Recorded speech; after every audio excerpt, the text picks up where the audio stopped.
One of the Calvinist strategies in promoting their view of divine determinism or compatibilism is to point to a couple verses from the book of Acts which indicate that the death of Christ was a predetermined event. If the death of Christ was a predetermined event, the Calvinist reasons, then the actions of those responsible for the death of Christ must have also been predetermined. If the actions of those responsible for the death of Christ were predetermined, the Calvinist reasons further, then all of the actions of man, past, present, and future, must also be predetermined. While I believe there are obvious holes in such logic, in fact I believe that logic and reasoning is fundamentally flawed, in this video I'd like to look at a particular verse from the book of Acts which Calvinists often utilize to support their view of divine determinism or compatibilism. That verse is Acts 4:28. It speaks of the crucifixion of Christ. I'll read that starting with verse 27.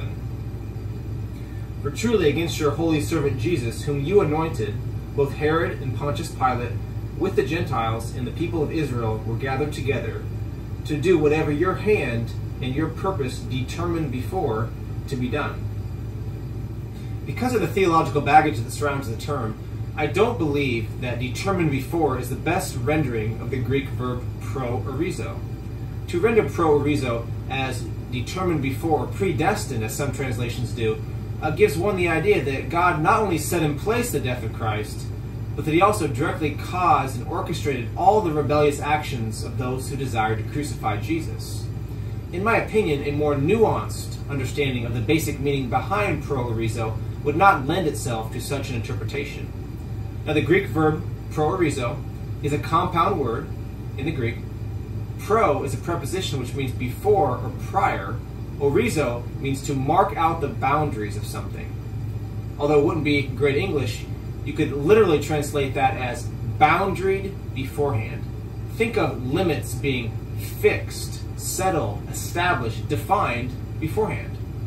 The Apostolic Polyglot translation of the scripture, which translates the Old Testament Septuagint and the Greek New Testament into English, renders pro-orizo as predefined. And I like that English translation, predefined. If we then carry this concept over to Acts 4:28, we see that God in essence predefined that the death of Christ would occur a certain way.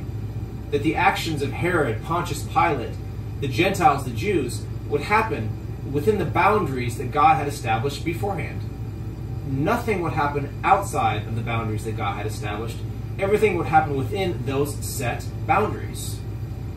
Now, does this at all imply that God directly caused the actions of those who acted within the boundaries that he had established beforehand?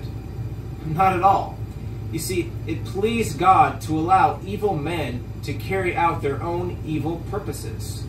And in carrying out their evil purposes, God orchestrated a necessary event, the death of Christ. You see, God didn't need to directly cause all the actions of all the parties involved for the event to be necessary. No, the beauty of God's sovereignty is that he can use the evil actions and intentions of man for his own glorious and sovereign purposes.